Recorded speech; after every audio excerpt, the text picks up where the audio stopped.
no me creo, o sea, esa es mi conclusión, aunque es debatible, altamente debatible, que está también analizando, o sea, cuando habla de esos, los que huyeron de Paraguay, obviamente está refiriendo a él huyó de Paraguay. Y cuando habla de esos compiladores que escriben, ya no escriben pasquines, sino pasquines gordos en forma de libros de historia, o de novelas, o de ficciones, se está refiriendo al propio Roabastos. Inclusive hay un momento, hay uno de los trucos de las triquiñuelas que está usando él, habla de un personaje real que dice que luego desaparece y luego reaparece y habla de un escritor imbécil y falsario, que es el propio Roabastos, que hace una novela en torno a este personaje real, que es el hijo de un esclavo que le ha mandado fusilar, y que se llama Macario, y que es el protagonista, o sea, más o menos un protagonista de su novela Hijo de Hombre. Si me siguen, quiero subrayar que en un gesto profundamente vanguardista y muy honesto, aquí Roabastos se cuestiona los límites, sus límites como intelectual, precisamente bajo su condición de exiliado y bajo su condición de profesor en una universidad francesa, en la cual pues era muy poco lo que podía hacer, sin nada. Y ahora les voy a leer también otra cita en la cual ya específicamente se refiere a la naturaleza de Patiño como tal escribiente. Dice: tú escribes primero, obras después, le dice a Patiño. Primero juntas las cenizas para encender luego el fuego. Eso es para quienes estén familiarizados con Derrida y con la gramatología, es un amargo sarcasmo a la gramatología. Pero ahora voy a leer dos breves frases más en las cuales se pone de manifiesto esta limitación, esta crítica humillante del intelectual. Dice el dictador supremo dicta a Patiño lo siguiente: le cuesta a Patiño la cuesta de contar y escribir a la vez, oír el sonido de lo que escribe, trazar el signo de lo que escucha, acordar la palabra con el sonido del pensamiento. Es una bella frase. Por un lado, parte de un concepto materializado del pensamiento. El pensamiento no es el nous griego, no es algo noético, inmaterial, sino algo que tiene sonido. Por otra parte, el sonido es lo que hace Patiño. Transforma el sonido del pensamiento en sonido, es decir, ya no hay más sonido de pensamiento, sino simplemente lo que hay es escritura. Y le cuesta, por tanto, entender. En la cuesta del escribir pierde el son del pensamiento. Y Patiño, un poco más adelante, dice algo de sí mismo que corrobora esta visión terrible del dictador. Dice: mientras escribo lo que me dicta, no puedo agarrar el sentido de las palabras. Ocupado en formar con cuidado las letras de manera más uniforme y clara posible, se me escapa lo que dice. En cuanto quiero entender lo que escucho, me sale torcido del renglón. Ahora que si leo el escrito una vez firmado por su excelencia, echada la arenilla a la tinta, me resulta siempre más claro que la misma claridad. O sea, más guasa sobre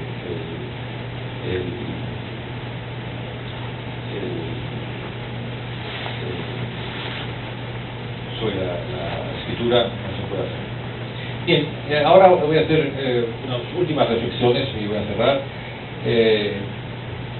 Y con la mala conciencia de que estoy dando una visión bastante unilateral, o bastante reducida, vamos, estoy cortando mucho, pero bueno, de todos modos, les voy a enseñar un aspecto que es importante porque relaciona este proyecto antigramatológico, o sea, no solamente antigramatológico en el sentido de Derrida, en el sentido de privilegio que se establece en la sociedad postmoderna a la escritura sobre la oralidad y a simularlo sobre la realidad, sino también es una crítica a la gramatología en sentido de Nebrija, es decir, una crítica de la escritura, una crítica de la gramática, una crítica de palabras vacías, a esas palabras del sonido que no quieren decir nada, y una crítica que lleva a cabo el señor Roa Bastos, rompiendo las palabras. Es decir, si en lugar del sonido del pensamiento, digo, el sonido, obviamente rompo el significado de los diccionarios de la palabra sonido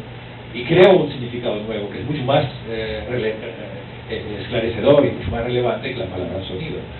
Pongo de manifiesto en una sola palabra algo que es más profundo y por tanto es liberador, entonces produce la risa. Y esto lo hace obsesivamente, no hay frase en la cual no rompa algo en una especie de subversión permanente. Bien, recuerden que cuando hablamos en días pasados de Pedro Páramo o de Arguedas o de Macunaíma y de Guimarães Rosa, hablábamos siempre de la otra cara, es decir, hablábamos de la preocupación de los escritores por integrar hablas, voces, las voces de sonidos reales, las voces populares, y las memorias ligadas a esas voces, y las experiencias ligadas a esas voces populares, y la concepción del mundo ligada a esas voces populares, y las concepciones religiosas ligadas a esas voces populares, fueron de quechuas, sean de aztecas, sean de culturas misturadas, de negros, indios y portugueses en el certado de Brasil. Aquí, digamos, lo que quiero señalar es que esta crítica del letrado, esta crítica de la gramática, esta crítica del sonido, esta crítica de la escrituración del lenguaje, esta crítica de la gramatología, digamos, es el trabajo negativo paralelo a esta reivindicación que también hace Roa Bastos de las culturas populares. Hay un texto muy fantástico que yo conozco por una recomendación del profesor Darío Arnau de Saint-Pierre, que precisamente es un análisis muy bonito en el cual pone de manifiesto cómo no solamente palabras guaraníes entran, sino estructuras guaraníes y estructuras gramaticales guaraníes penetran todo el lenguaje de Río Supremo. Y les voy simplemente a mencionar una cita que Roa Bastos coloca, una frase que Roa Bastos coloca en la boca del dictador precisamente, y que hace referencia precisamente a esta doble dimensión de la oralidad versus la escritura y sus significados poéticos y sus significados culturales y políticos. La frase dice: la tradición oral es el único lenguaje que no se puede saquear, robar. El tono, los gestos, los movimientos del rostro, las miradas, el acento, el aliento del que habla, no se puede repetir, plagiar, copiar.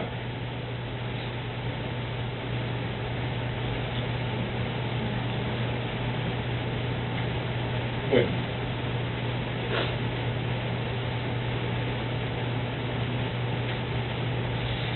Bien, con esto termino el aspecto central que quería señalar, que es el problema de la escritura. Y voy a acabar con un último análisis, o sea, una última referencia a la historia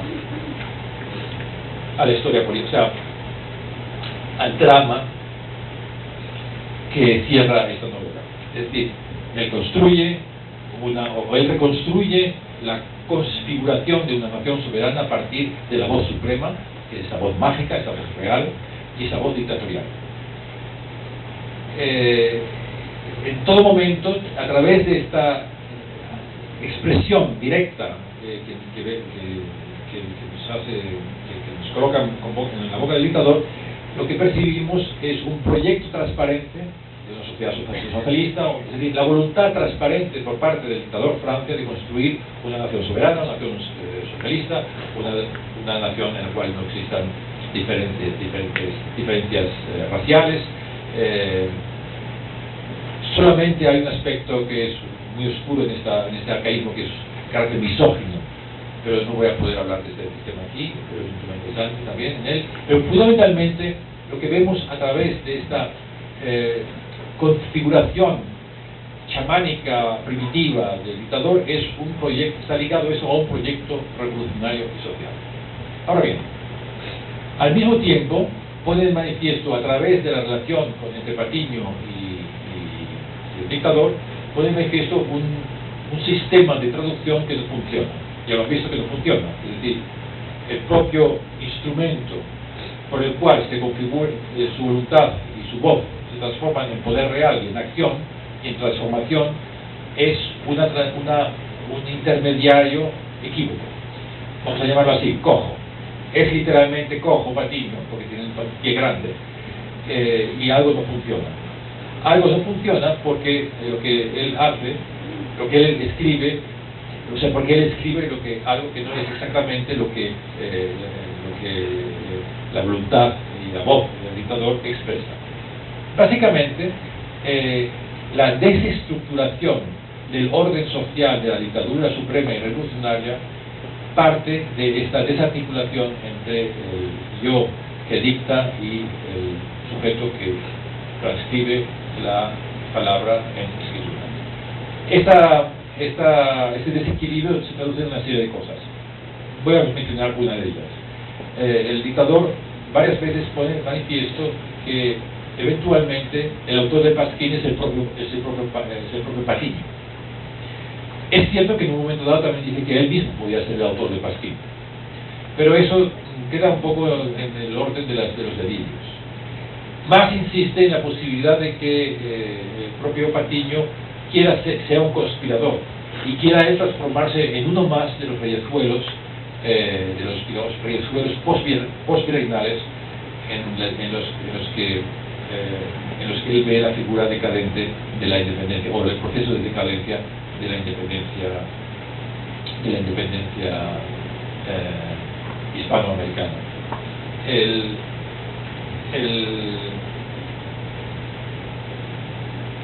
Bueno, entonces la novela describe entonces una situación en que a través de estas rupturas, de estas resquebrajaduras del orden primordial de la dictadura, se filtran, se generan otras voces, otros poderes, conspiraciones posibles y que van resquebrajando el sistema de poder a dos niveles. Uno político, y en un momento dado todos conspiran contra él, todos son sospechosos de formar parte de las conspiraciones, hay algunos casos más visibles, acusaciones falsas que obligan al dictador a ejecuciones completamente estrafalarias, y por otra parte esta duplicidad genera una limitación de su reconocimiento. El dictador en un momento dado comienza a darse cuenta de que esta unidad de la voz y la palabra de facto no existe, y entonces comienza a percibir que él es una cosa como dictador y es otra cosa como persona, se vigila a sí mismo, se divide a sí mismo en un sentido parecido a los cuadros autistas. Finalmente es diagnosticado por un chamán que dice que tiene un alma fría, que está completamente vacía, que es un sujeto vacío, que es una expresión que es bastante común en los cuadros psicóticos de autismo. Y al final del libro, esta unidad de la escritura y la voz que había constituido el eje de su proyecto político y social también se resquebraja. La voz se convierte en una voz vacía, la palabra pierde su relación con cualquier referente, se vuelve una palabra libre en el sentido del formalismo literario de Marinetti o del surrealismo, significante sin referente. La construcción de significantes sin referente lleva a una visión completamente distorsionada de la realidad al final del libro.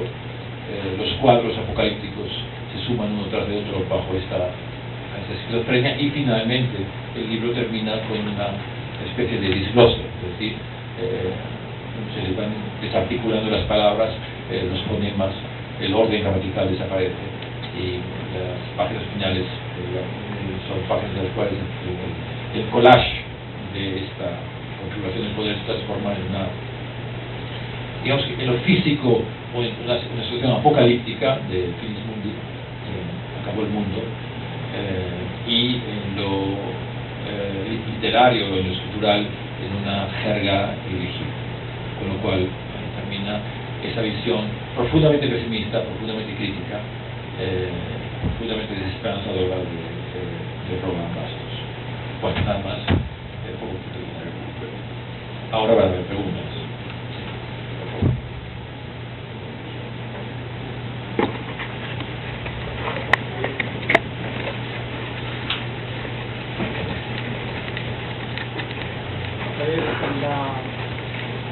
En la novela yo logré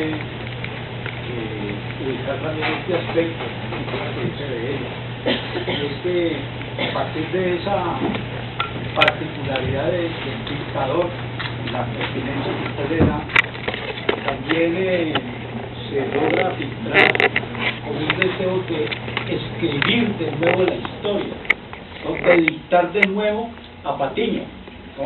Eso como que no hubiera una satisfacción, una conformidad con lo que existía, sino que a partir de ese ejercicio voy a escribir la historia de Paraguay y la historia del contexto universal.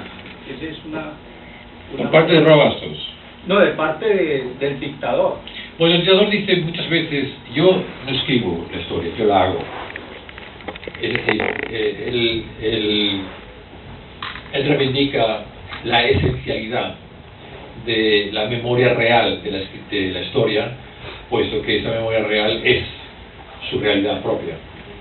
En ese sentido, y establece entonces una diferencia entre él y el historiador.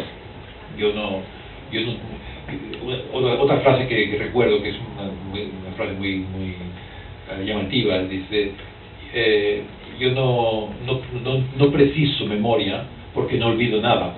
O sea, es decir, allí donde la palabra está unida a las cosas, que es una situación, obviamente, desde el punto de vista crítico, para nosotros es una situación irreal o ficticia, pero ahí donde se concibe en términos mitológicos y chamánicos y brujeriles esta unidad de la palabra cosa, ahí no es preciso ni memoria, ni es preciso escritura, ni es preciso nada, porque hay una unidad perfecta entre el decir y el hacer.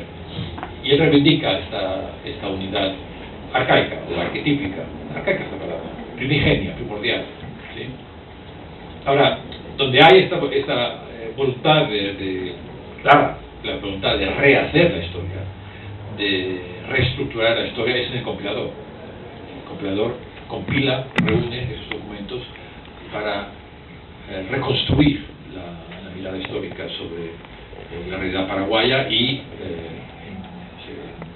en definitiva, la realidad latinoamericana.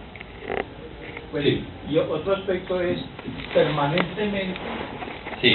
Está corrigiendo a Patiño, pero además utiliza esa corrección permanente para darle clases de historia. Entonces parece que el tipo, el Supremo, tuviera un conocimiento muy vasto de la mitología griega, ¿no? Romana.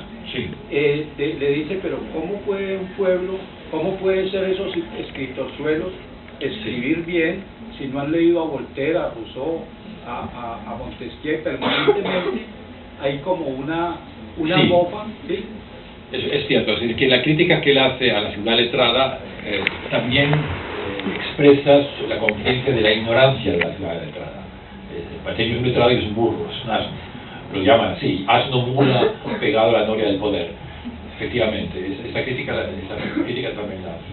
Sí, bueno, y en la parte, digamos, de ese ejercicio permanente, uno nota como que hay una permanente conmiseración, una lástima, un pesar por los iletrados, por los indígenas, por el pueblo raso, No por el pueblo raso, porque Patiño no es el pueblo raso, Patiño es el intelectual, el escribiente, somos nosotros, claro.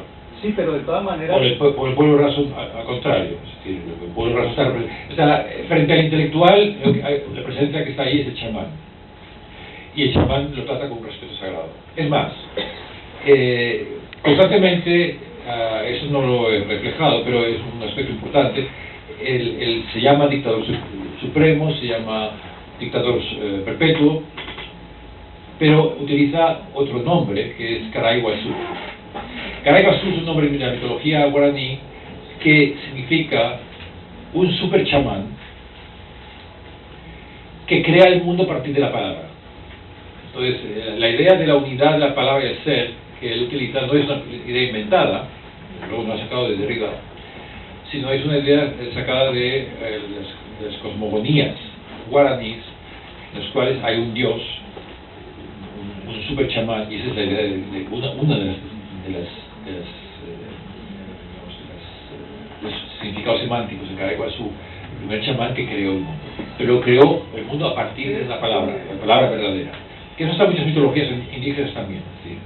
Es la palabra verdadera, la palabra original, esta palabra está ligada a la configuración del cosmos, de las estrellas, del mundo.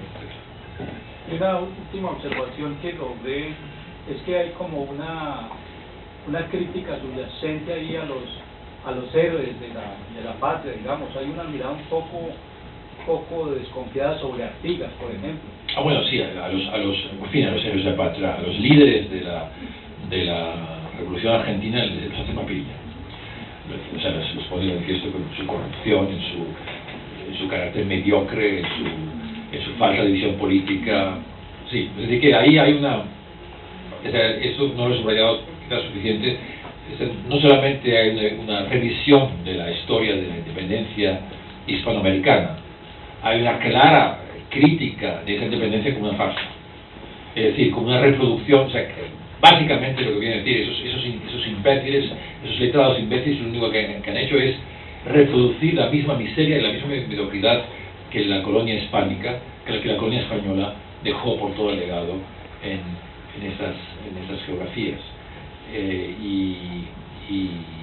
Y frente a ellas, este doctor Francia se quiere distanciar en nombre precisamente de estas dimensiones delirantes de un poder chamánico, de un poder sagrado, de un poder cósmico, demiúrgico, etc. Por ejemplo, la famosa historia del meteorito, que es historia, es real, de que cayó un meteorito enorme en Paraguay durante la dictadura del Supremo, y lo mandó a recoger y llevar a su domicilio. Y en la novela hace una serie de bromas divertidas que se quiere detener el azar y detener el movimiento del cosmos atando el meteorito a la mesa de su gobernación. En fin, para escapar de esta trágica lógica postcolonial grabada por los españoles, hace una crítica a mi modo de ver, hace una crítica de la independencia muy parecida a los últimos documentos de Bolívar. O sea, y cito a Bolívar porque cito también a Simón Rodríguez, porque son que yo sepa, son los únicos líderes intelectuales de la independencia hispanoamericana que expresan claramente las limitaciones, los handicaps y los obstáculos a esta fallida revolución. Sí.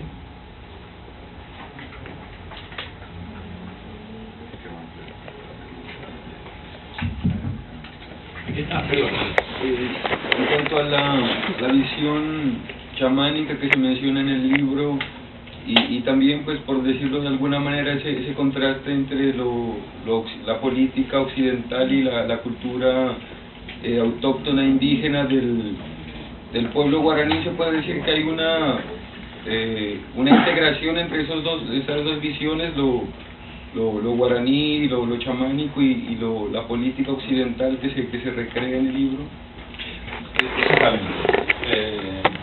Exactamente. O sea, inclusive, esto aquí no lo tengo, pero inclusive una cosa que investigué y me pareció muy interesante es que ese mito hay un elemento en ese mito guaraní de la creación del mundo que tiene un elemento claramente moderno. Es una concepción de un dios que de un Dios supremo que tiene control sobre la luz y las tinieblas.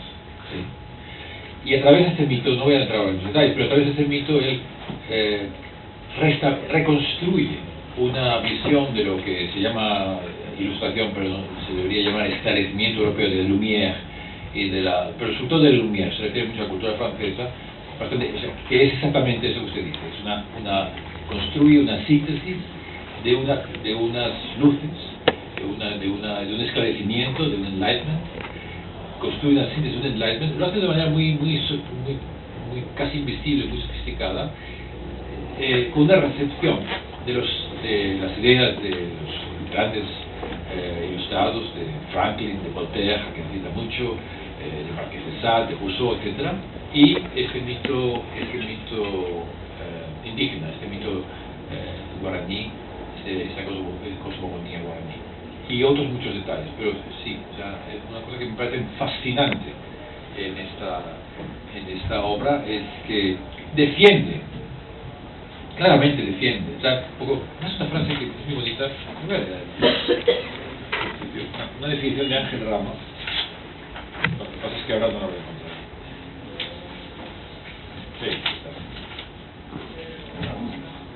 Sí, el comentario de Rama, dice, Rama lo mira desde una perspectiva específicamente política, retroceder 150 años para retornar a los orígenes revolucionarios de las sociedades americanas, a ese momento del pueblo en armas que se reconoce a sí mismo como protagonista de la historia.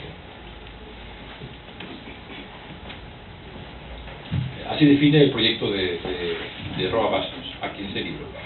Pero este momento de los orígenes, yo creo que él exagera un poco la idea del pueblo en armas, este origen al que retrocede para repensar la independencia hispanoamericana. Este origen lo repiensa en términos que no solamente utiliza, por así decirlo, los materiales de un esclarecimiento filosófico y político y revolucionario que en el mundo hispánico siempre fue muy marginal, sino que al mismo tiempo lo enriquece con este otro legado de la sabiduría chamánica guaraní. Y no solamente eso, hay varios lugares, hay varios análisis en él, en los que claramente se pone de manifiesto su conciencia de que esta revolución, aunque fracasada, esta revolución paraguaya, aunque fracasada, precisamente por ese diálogo entre el mundo indígena y el mundo europeo, es superior, lo pongo entre comillas, es superior, es más avanzada, es más compleja y más rica que la revolución norteamericana. Entonces, esto es un aspecto que tiene que ver con esta síntesis. Pero lo que usted pregunta, o lo que usted subraya, es completamente cierto y coincide también con las otras perspectivas de sus amigos Rulfo o José María Arguedas. ¿Respondo a su pregunta?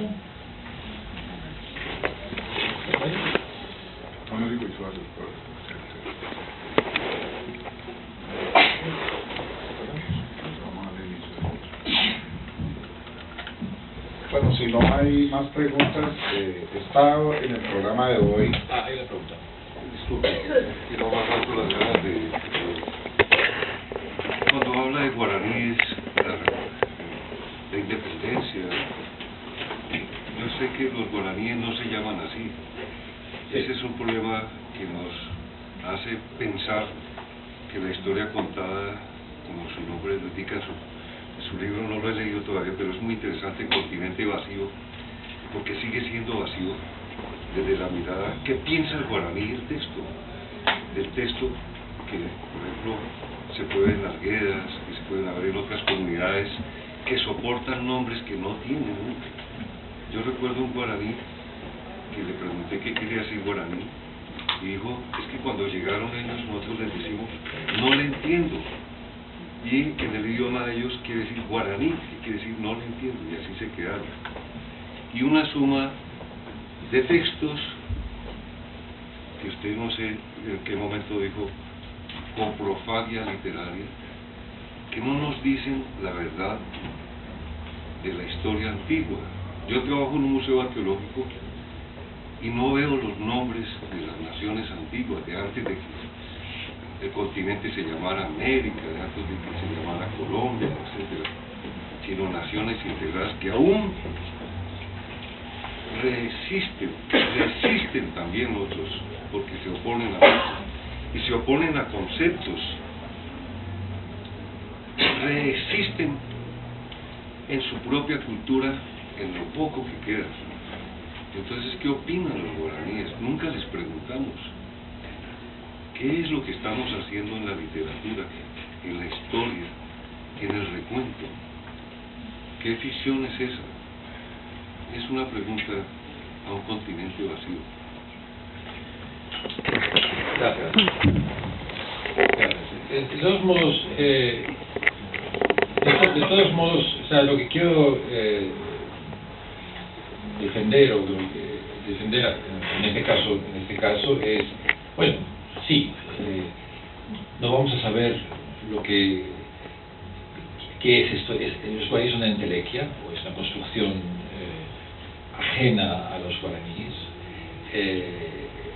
La concepción, lo que entendemos de sus mitos es una sombra, etcétera. Pero de todos modos, nuestro acercamiento a esta realidad es limitada, pero de todos modos lo que quiero subrayar es, en esta obra y en las obras que aquí hemos visto esos días, hay una clara intención, una clara actitud intelectual, una clara actitud también estética, de diálogo, de integración, de entrar en este mundo que es desconocido o no tan desconocido. De todos modos, Roa Bastos, él era medio guaraní, es decir, no tenía una relación externa a este mundo, y lo que está muy claro es que con mayor o menor precisión, con mayor o menor